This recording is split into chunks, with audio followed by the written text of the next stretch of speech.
Well, welcome along to ShrimpNet, the podcast of the Shrimps Trust. As we approach the closing overs of this eventful season, this week we are here to chat about the Stockport game and the upcoming Forest Green game, and also the fun games off the field. And joining us to talk about the FA Cup, Forest Green, Stockport, the embargo, and also the Wembley dinner, which is on Friday night, and also some of the Wembley team turning up as guests of honour on Saturday. It's the man of the people. It's Mr. Roderick Taylor. Thank you for joining us, Rod, and coming You're on. Welcome, Freez. You're welcome. So we'll start with Stockport. Not an unexpected defeat. We were a little bit flat, Joel, for me. I was expecting us to put a bit more of a show, but it was sort of game over at half time, really, wasn't it? Yeah, I think you do go into it hoping for a bit more of a show, but as fun as it is to joke about, spoiling the party, the pressure's off, etc., in all likelihood, it is probably going to be a bit of a quite a comfortable win for them. And I think I kind of think back to that. Seen some stats knocking around about penalties when you're taking when they look at the percentage of how many penalties are scored and depending on where they are, etc., in a penalty shootout. They tend to find a higher percentage of penalties scored come when it's like the penalty that will win the game. Whereas if it's a penalty to stop you losing, then actually the scoring rate drops. And I think that's kind of shown in the game a bit, really. I think you can just see how full of confidence Stockport were. And they, the end goal was in sight, tying it all up. I mean, they only need a point, but they want to get the title as well. And, when they're kind of reaching for a positive outcome, you could see how up for it they were, really. And, I look back when we got promoted a few seasons ago and when we went on that kind of very, very strong run towards the end of the season, I just went into every game feeling supremely confident and just never really been in doubt. And then I remember we'd hit teams in the first half and we often get 2 or 3 goals ahead. So, yeah, it's kind of felt like they've done the same. It feels a little bit like maybe the players took the points deduction. Maybe that's kind of hit them a bit and a bit of that uncertainty. Because, because it would knock you a bit and you would be frustrated. And there was, I think there was, Paul Nelson, he's been great for us. But then obviously for the first goal, he's had an air shot. That's obviously let Madden down the wing and let these things happen. And yeah, it's a shame to kind of, we didn't spoil the party or ever looking much dangerous spoiling the party. But I guess end of the season, we haven't really got much to play for. They needed a point to seal promotion, a couple of wins to seal the title.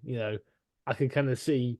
You could kind of see it coming, and it's a shame not to put in more of a big showing. But fair play to Stockport. We didn't really get to see them properly when they were at our place because of the weather conditions, but they were a pretty classy outfit. I thought they looked very in control, defended very well, and they looked relatively dangerous when they switched it on the first half. So yeah, can't really have too many complaints about it, can we? I don't think so, Rod. And I offer my congratulations to them because Dave Challoner, what is it, his 7th promotion in 13 seasons. He's got Hartlepool up and filed up and, so fair play. He knows what he's doing. He's assembled a good squad there and it is just assembled. They're not throwing money at it. They're getting decent crowds, but they're living within the means. I think they have thrown a bit of money at it, to be fair. Well, yeah, they are, but not quite like Wrexham. That's what I'm saying. So, and I've nothing against Wrexham going up as well. Good luck to them. You live the dream, enjoy every minute. But when you look at it in plain terms, Rod, we might have given them more of a game if we'd have, not had the 3-point deduction and also maybe got something against Doncaster and Crewe and still been in the hunt.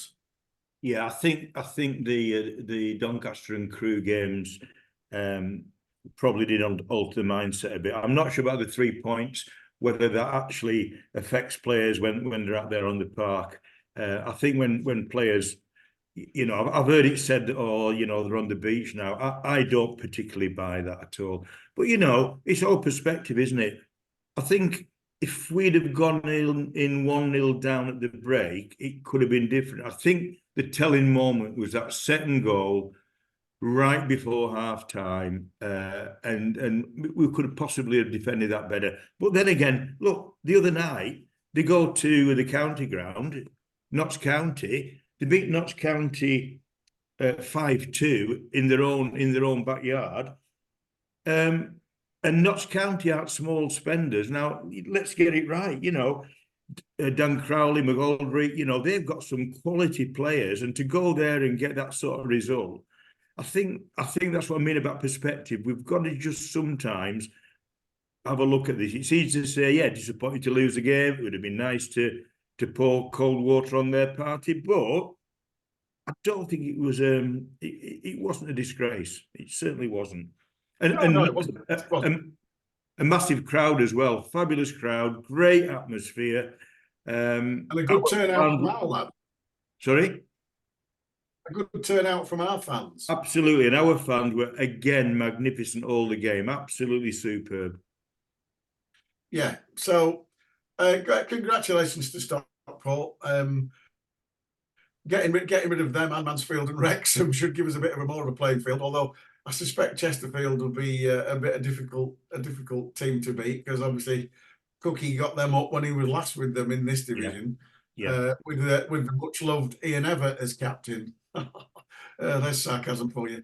So moving on to Saturday, Forest Green. Sadly they've suffered a relegation like us, and then again another relegation. Dale Vince has come out this week and said we're pressing ahead with the plans to build the new training ground by the junction off the M5 and still build a new ground. So he's still committed to it, and I admire him for that. And the one thing I will say is Steve Cottrell's not done a bad job there since he's taken over, Joel. Yeah, they've had a few patches of form where they've looked like they might be putting a bit of a resurgence together. Even as recently as 2 or 3 weeks ago, it looked like they might have maybe stirred the pot a little bit. But yeah, it feels like the damage has been done. I think there's been, I mean, in some ways, I do almost feel for them a bit, because they had such a good squad when they went up. A couple of years ago now, obviously, but they had, key to that was having such a good manager in Rob Edwards, Ebu Adams in midfield, and then the two wing backs, Kane Wilson and Winchester. And then Winchester's a good player, great. but yeah, and then Nicky Cadden on the left and Kane Wilson on the right, and they were their two kind of key men really. And then to lose Wilson and Cadden and Ebu Adams, and then obviously Rob Edwards all in one summer, it was always going to be hard. Ultimately, and you kind of expected them to get relegated from League One. I think to get relegated from League Two is, again, I think does show some poor recruitment decisions maybe, and maybe could have been a bit better with the hiring the managers. But yeah, I think I have a smidgen of sympathy for how viciously they were kind of gutted when they first came up to League One. But they made some bad decisions. The whole Troy Deeney thing was mental. It just seemed absolutely bizarre to have done that. But I mean, they're probably financially going to be pretty well placed to have a go in the conference next year and in the National League next year. I think the National League's kind of seen a lot of the big classic old Football League sides. I think a lot of them are going up this season. I think the only one left in there next season are probably really going to be Oldham. But now Notts County, Wrexham, and Chesterfield have all come up. They've lost a lot of big sides in recent years. So yeah, you'd think they'll probably have a good go of it next year in the National League at least. But yeah, on Saturday you'd probably expect them to be downhearted, but you never really know, to be honest. You don't know how people are going to react in these situations. We've seen Morecambe sides with absolutely nothing to play for upset several promotion hopes in years gone by, So we'll just have to wait and see. And it could be because there's nothing to play for, Joel. Go out, guys, enjoy yourselves, do what you have to do. It's a double-edged sword, isn't it? If they've been scrapping for the Football League status on Saturday, having to go for it, that could have exposed them a little bit. You never know, do you? You just never know. And there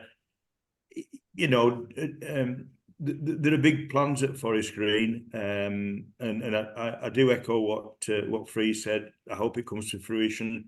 It's a different model of a club to the norm because of the chairman's influence there. Yeah, I do hope ecotricity and eccentricity go hand in hand.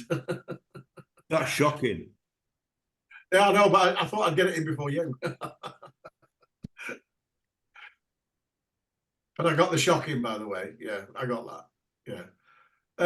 So yeah, looking at it in plain terms, it's a bit of a nothing game, but obviously we've lost 7 out of the last 9, so our form has dipped considerably.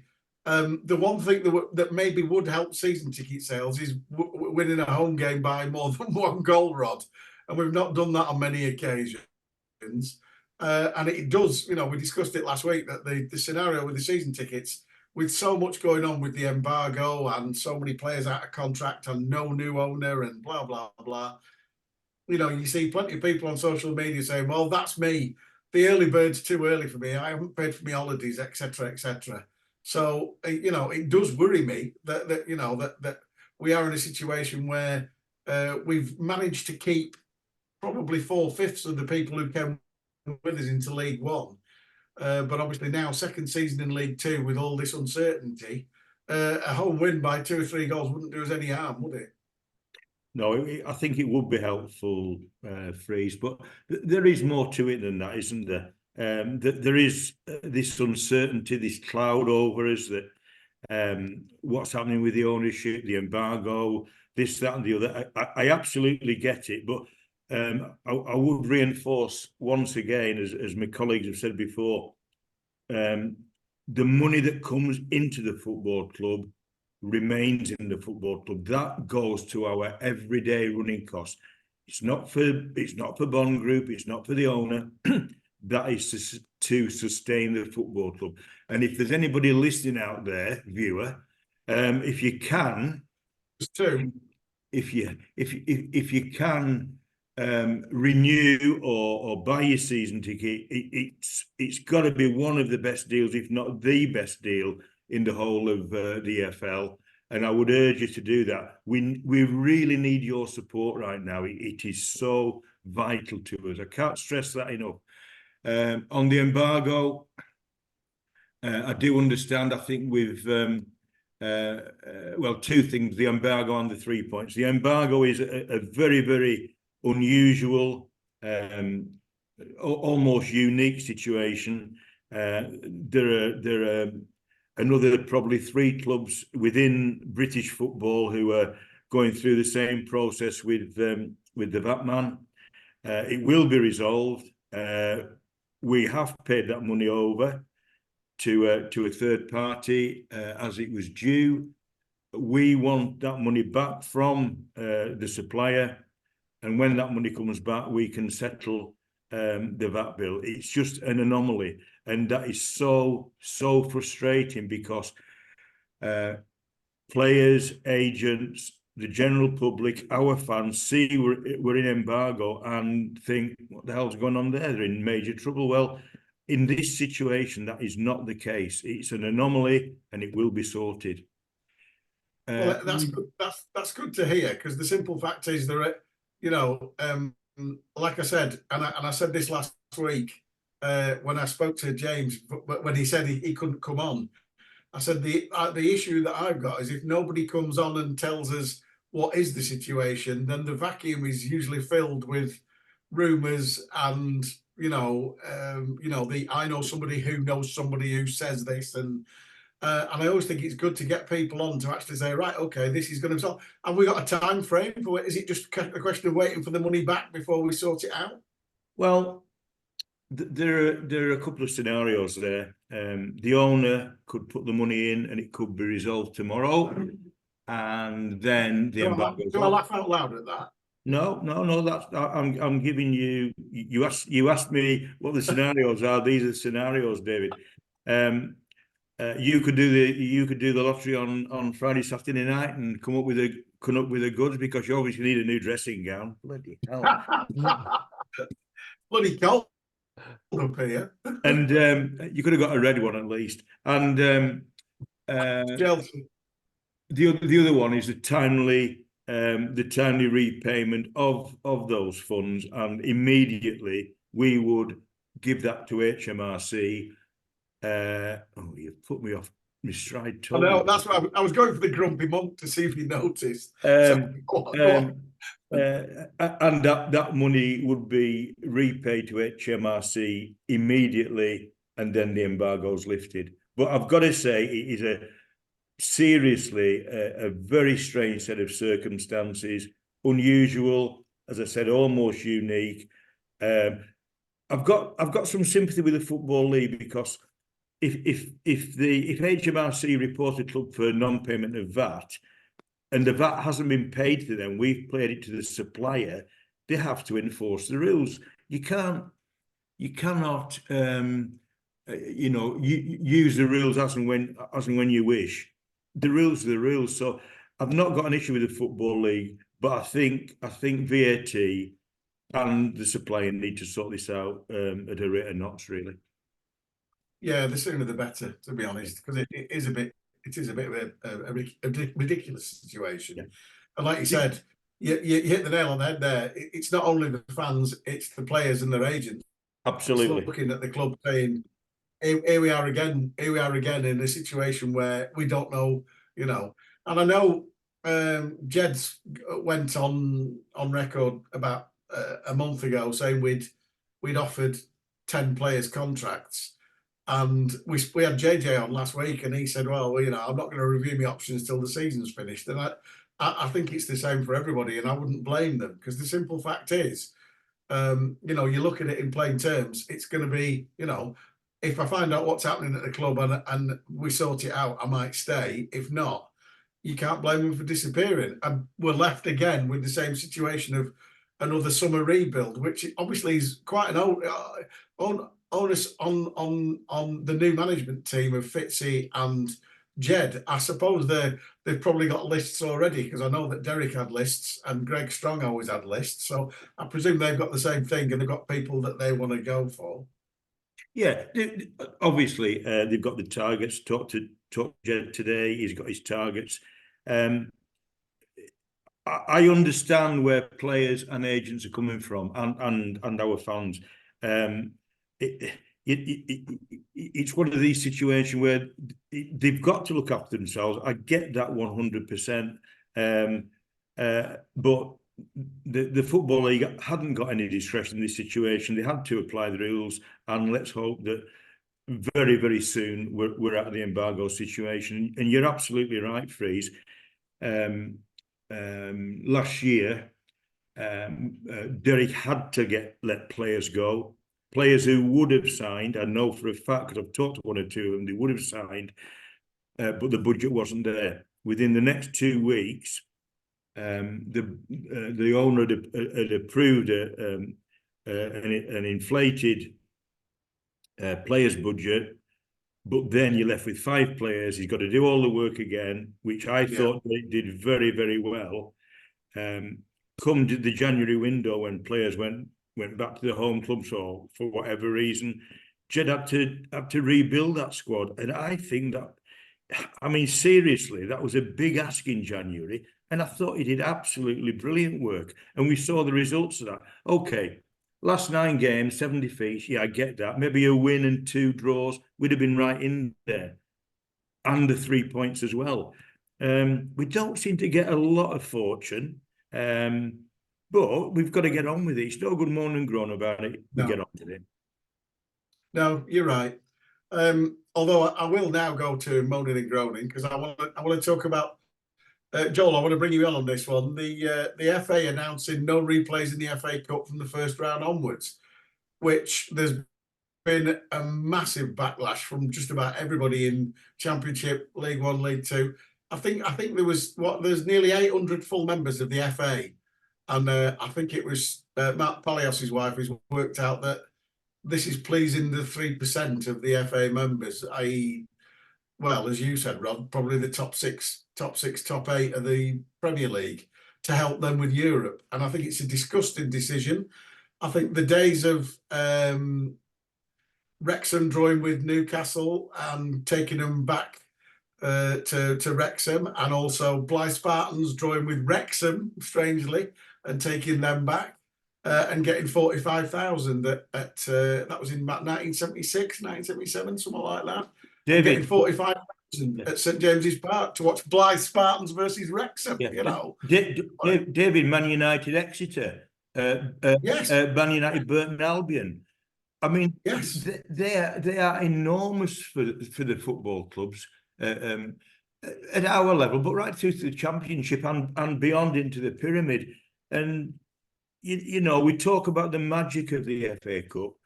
This is absolutely being destroyed. 100 and odd years of history being destroyed, and for what? Yeah, it's to please, you know, all the people in Europe.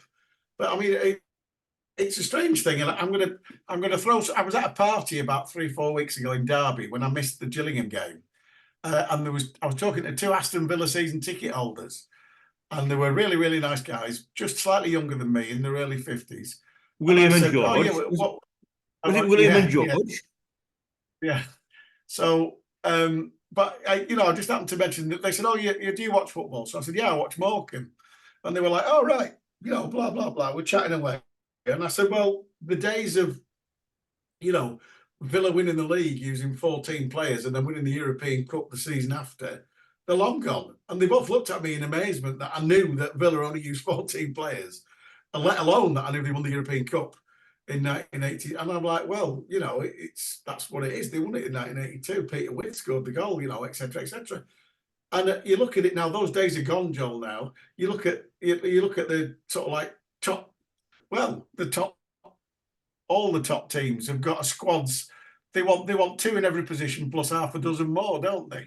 And if you haven't got enough players there to take part in a bloody replay, what's the big squads for?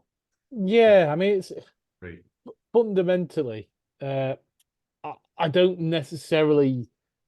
Fundamentally, the concept of scrapping replays and maybe thinking of other ways to fund things is ultimately funding from replays. It's chance, isn't it? It's banking on football fortune, and it's infrequent. It's a lot of the time improbable. And in terms of like long-term sustainability, I actually don't think that, you know, if it was to be used as a bargaining chip to get more money, for example, then maybe it's not the worst thing. But at the same time, a woolly promise of kind of more money distributed to grassroots football, I don't think really cuts it. I think it's very unclear what that'll actually necessarily mean once it actually comes through, how it's going to be distributed. And also, I think just as well, ultimately, yeah, I kind of could see the potential benefit of not having replays, you know, and also when you get a replay against Newport or some other team in your league, it's crap, to be honest. But but like ultimately the people who should be consulted are the clubs across the FA and the Football League, and the fact that they haven't, and they're ultimately probably the opinions that matter the most, the opinions that are going to be more informed than us, you know, and the fact that also part of the reasoning was make way for more UEFA fixtures, which, you know, only 6-7 teams throughout the entire pyramids take part in. It just seems a complete oversight to kind of, well, not an oversight. Well, we know it's not. It's a deliberate oversight, isn't it, to not consult the rest of the Football League and the rest of the FA members. So yeah, in concept, I'm kind of not entirely against the idea of maybe thinking of a different way of doing certain things in the FA Cup, but to kind of go ahead without consulting anybody else, and basically a lot of their reasoning is because we want to play a few more European games. That's bad. There's no other way to put it. It's really poor. It's shocking for me. It tickles me because when you read between the lines, and I could be wrong here, but when you read the statement, they're not starting the season as early, and there's not going to be a winter break. But they're not starting the season as early, and I think, this is me personally again, the winter break, they enforced you're not going to disappear and play expensive friendlies in Australia and Saudi Arabia, and they enforced that, saying it's a winter break, that's what it's got to be. And I don't think any of the big teams like that. They were like, oh, well, we can go and make 5 million playing 3 games in the Middle East or wherever, or America or something like that. So starting 3 weeks later, I can see immediately what's going to happen. Or pre-season tournaments in Saudi Arabia and America and Australia, etc., etc. It's all money making. And David, it annoys me. Go on, David. Smoke and mirrors. Absolutely smoke and mirrors. Yeah. Yeah. I was listening to Five Live early on and driving back from yours actually, and there was a debate about players being tired. I mean, we're talking about elite players now, and I can't just think who the guy was on, and he said, "Yeah, I used to get tired, all the traveling, all this, all that." It was nauseating, absolutely nauseating. The lucky guys. So they've got enough. They can play for 3 seasons in the Premier League and have enough money to have 5 lifetimes retired. yeah, They need to suck it up and learn how bloody lucky they are. They're bloody spot wrong. So I mean, I've got a couple of observations on that. I mean, for me, don't jettison your history because the FA Cup, I think it has been devalued over recent years. I don't think Man United did it any favours that season. I think that was pretty poor. Yeah. Don't jettison your history and the excitement it creates. You know, Maidstone United this year, although there was no replays in their cup run, what has that engendered for their support base going forward? And also, you know, I'm going back to the Burton Albion and the Exeter City, probably netted each about £1 million from that. That would set I think what Burton were conference at the time, weren't they? They were conference at the time. But that sets you up for a number of years if you look after that properly. But it creates this environment where people have come to the next game. I mean, even like us, Hull City years ago at home, that sparked, I think, a little bit of resurgence. The Ipswich Town Cup run sparked that bit of resurgence. People get excited, they get on board with it. You mentioned before numbers, 729 teams compete in the competition. And they're all full FA members. Yeah, well, no, they compete. But the competition being decided by 3%, the elite 3% on this is just wrong. But I'm going to throw another one in. The FA were responsible for the biggest piece of national vandalism, I think, in the last century. And that was the demolition of the Twin Towers at Wembley. Now, it's a different argument.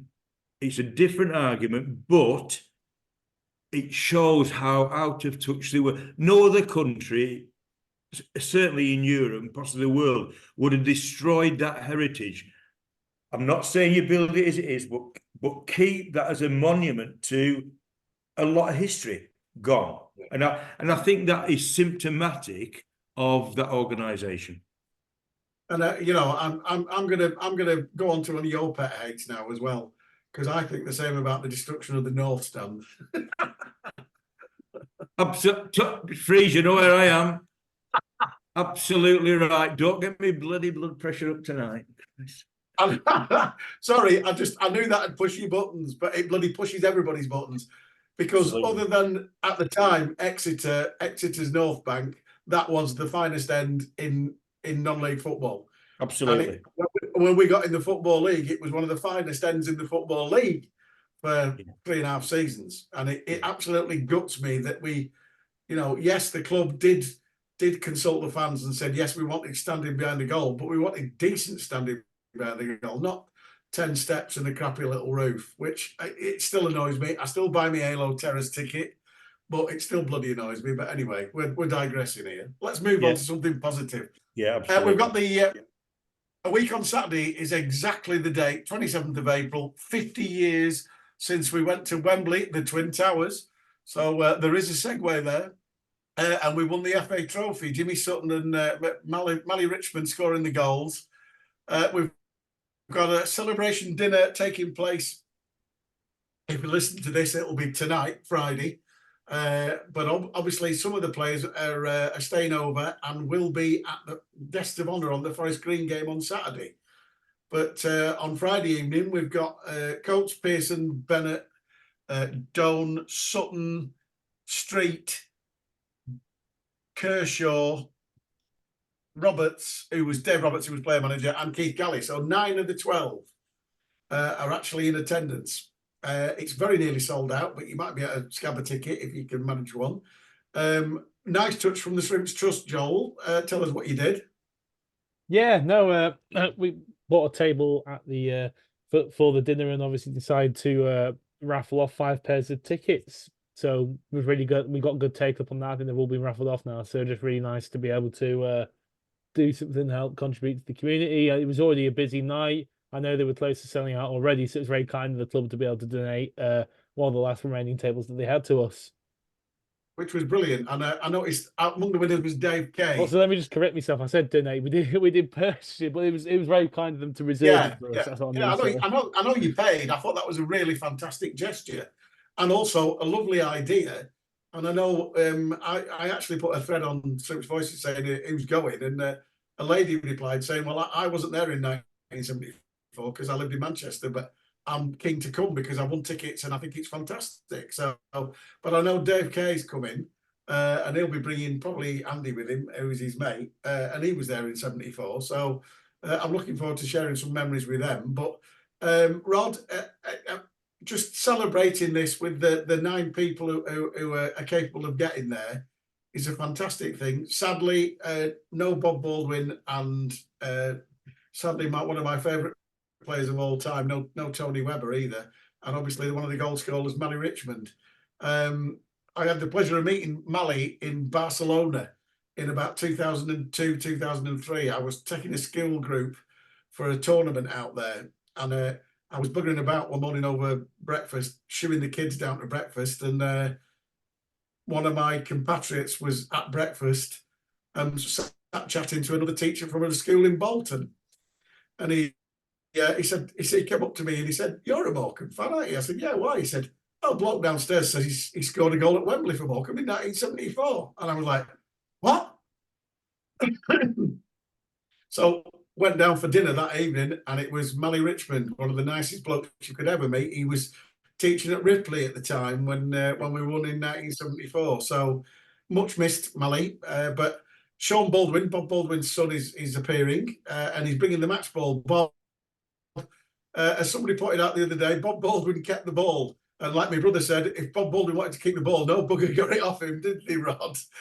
Absolutely. Yeah. What a character, and what a big influence for the football club at the time. A lot of, I mean, I'm really looking forward to this tomorrow night, Freeze, and I know a lot of work's gone into it. I know you've been involved.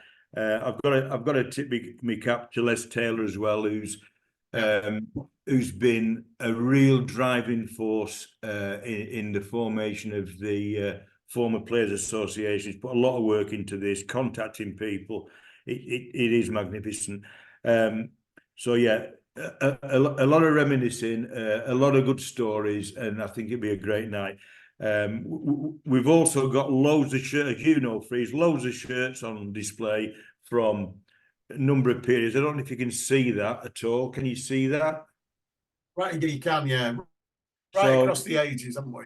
Yeah, right now, my dear wife is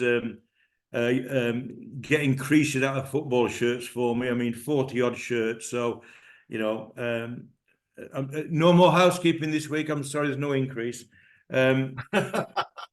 So yeah, good. My rosette from the day, guys, from the day in 1974. Hey, look at that. Do you know something? I had one of them. My brother bought it me from Auxiliary Supporters Club the night before. I've still got it somewhere. And something I came across at an auction a number of years ago, and that's an FA Trophy 1974 winners medal. I don't know whose it was, I haven't a clue, but it's definitely a Morecambe winners medal that was being auctioned. Too good to miss. Well, by a process of elimination, I think tomorrow night I'm going to ask every single player we interview, have they still got theirs? And we might find out whose it is. Yeah, as long as they don't want it back. Anyway, that's another story. And finally, on the trophy final, my car sticker at the visitor that week. Oh yeah, cut out and keep. Absolutely, backed it like I back my books, and yeah, it's. You went in a car. No. Me and my granddad went on a Battersby's coach. Oh, but you were posh. You were Battersby's, not one of them. Not Not a green and cream bus.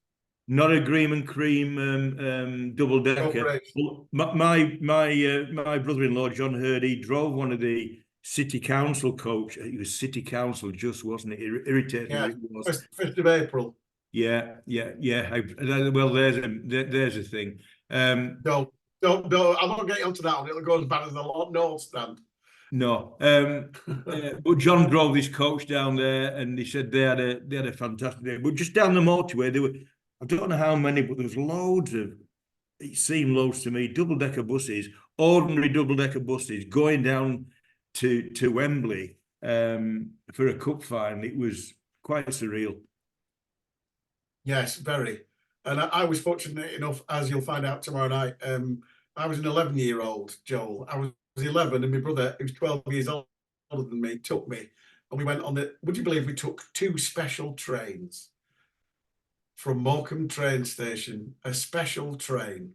Nowadays, you can pay 150 quid to go from Lancaster to Lancaster to Euston these days. Exactly. And I think it was 5 quid, and it was £2.50 for juniors. So it was a bargain. And I have still got my ticket and my programme tucked away somewhere. It's in this room that I'm in somewhere. But 50 years on, Joel, I know you weren't about then, but obviously we've been to Wembley twice since then, the new Wembley. But it's great to celebrate things like this, isn't it? No, exactly. And I think Morecambe's Wembley heritage is definitely something to be proud of. Obviously, I've been fortunate to be here for victories 2 and 3, but it was always quite exciting learning. I remember being a kid, and obviously when we went to Wembley, and then winning that, and then just becoming more of a supporter over time, and then kind of finding out about the 74 team and learning that little bit of extra history, and having that nice little unbeaten record at Wembley. And obviously I think my first ever Morecambe game may well have been an FA Trophy tie, actually. So it's nice to have known that nice to know that Morecambe at one point had their hands on it as well. So yeah, it's definitely something worth celebrating. It's like you say, it's a shame that obviously not all the players are still around, or obviously would have been 50 years on, but yeah, a really important piece of history to celebrate. Something, because I thought from my understanding of kind of history around that time, I know the 70s and 80s weren't always the most prosperous on the pitch for Morecambe. So to have something like the FA Trophy around that period, it's great to have, isn't it?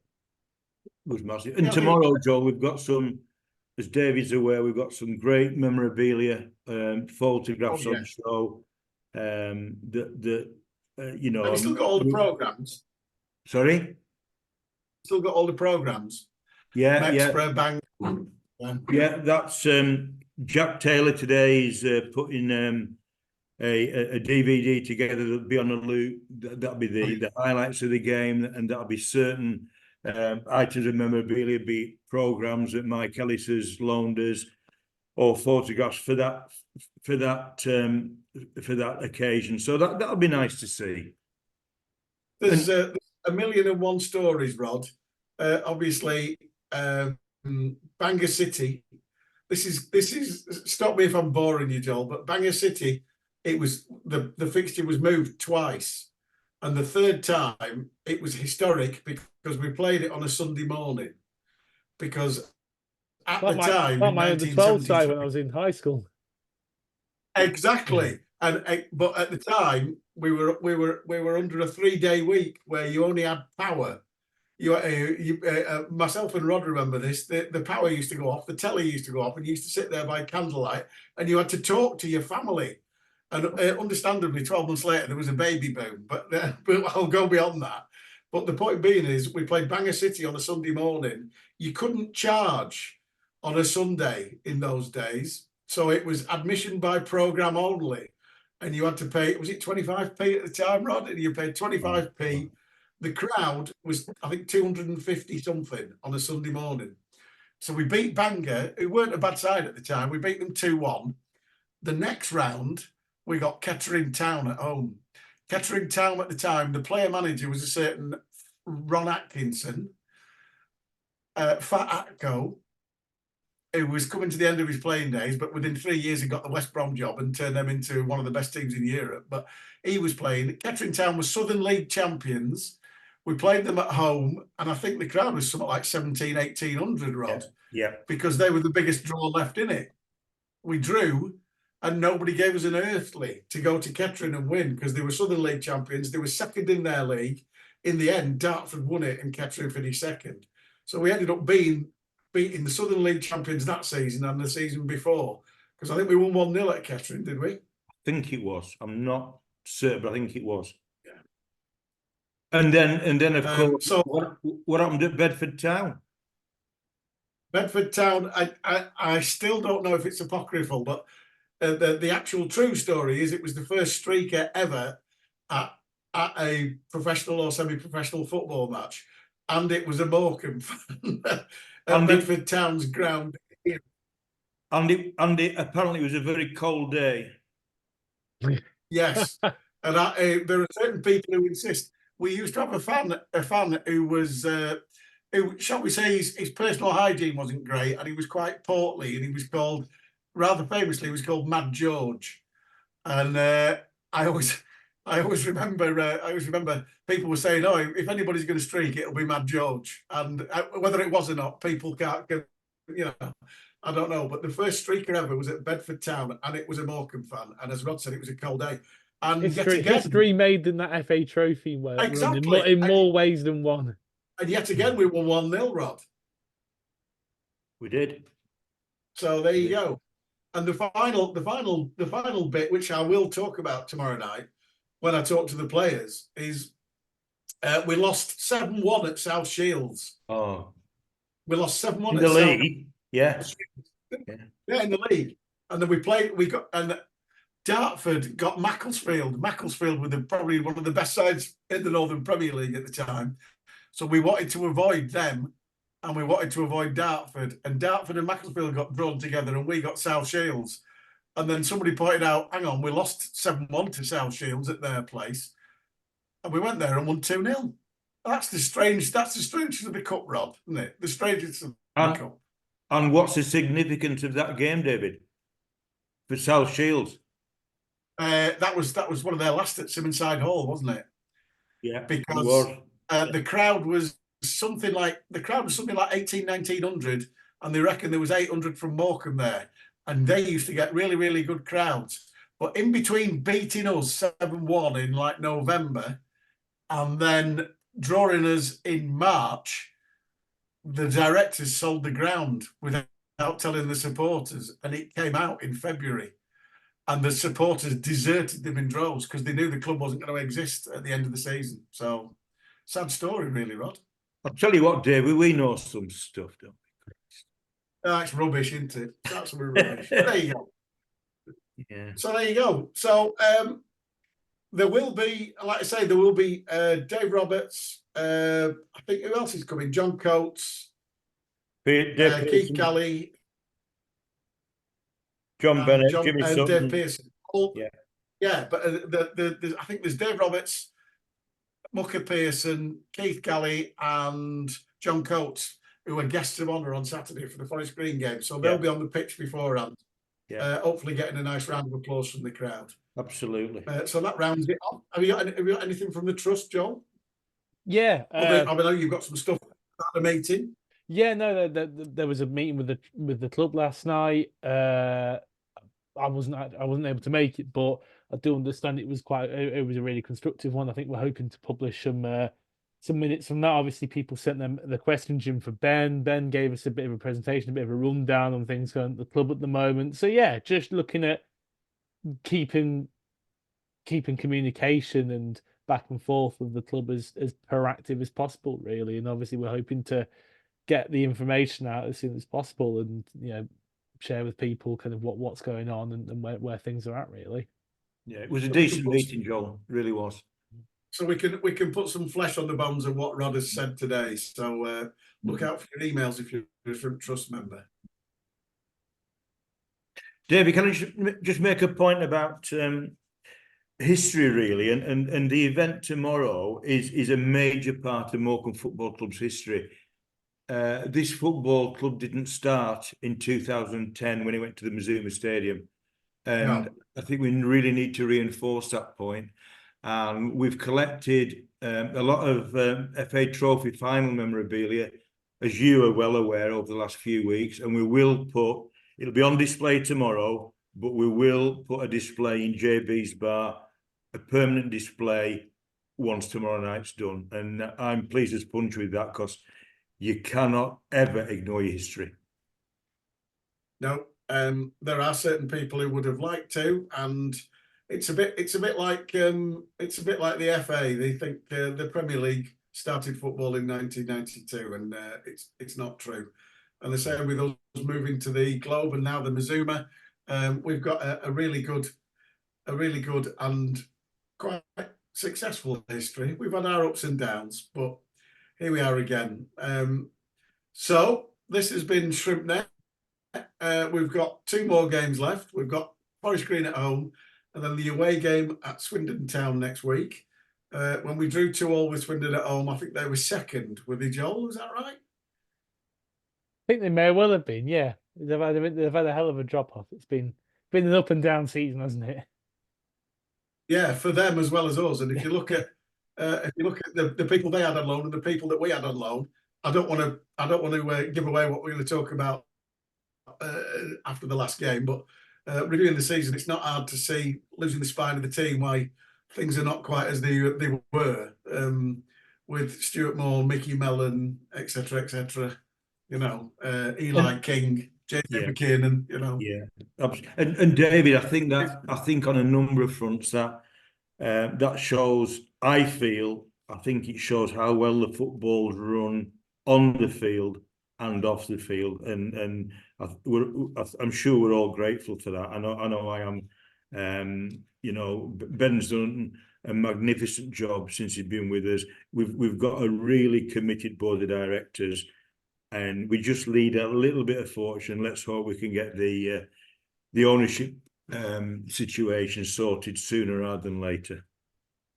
I sincerely hope so, Rod, and I hope that if Jason was listening to this, that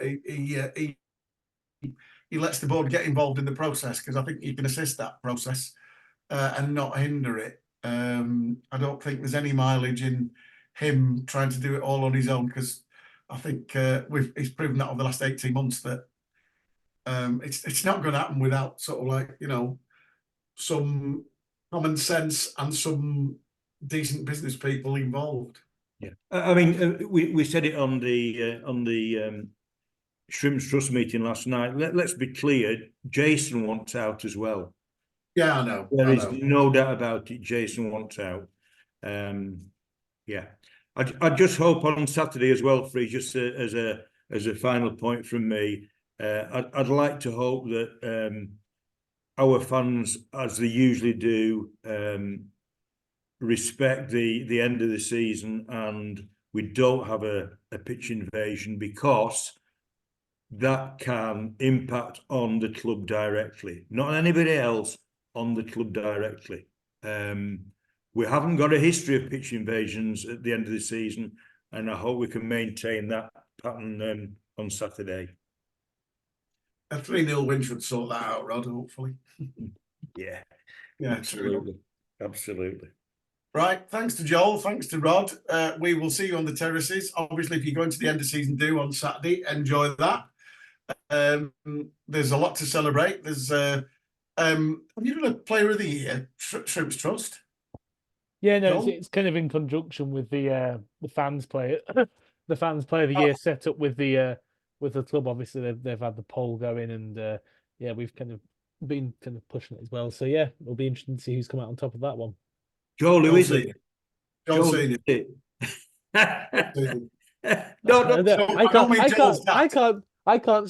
to say what will probably be the right answer, because it looks like I'm knowing and giving away, but I don't want to say something really obviously wrong, because then it looks mean. No, don't say anything. Oh, right. It's not Caden Harrop then. No, that's just yeah. I'm just saying, that's all. I'm just saying. I mean, that's who I'd vote for, Joel Senior. That's who I'd vote for. Although I think there's been think Faz, before he got injured, has been magnificent. I think Jacob Bedell's been superb. You could argue some of the lone lads, obviously Mellon for 13 goals in such a short period of time, etc., etc. But I'd it is vote what for it Joel is. Senior because he's got the same name as me, and it's the first time there's ever been a vote, so that's why. No, see, there is a clue there. There's a clue there, Rod. I'm sure there's a clue. Well, I'm taking it. I don't actually know, to be honest. You have to ask. I think you'd have to ask Matt Smith, wouldn't you? All I would say, Freeze, is don't tell us the name, Senior. Yeah, yeah, exactly. Right, this has been ShrimpNet. We're on episode number 8,432,912 for the season. Hope you've enjoyed it. Join us next week when we can hopefully chat about Forest Green, the Swindon game, and how lovely the end of season 2 was when Joel Senior picked the trophy up. See you then.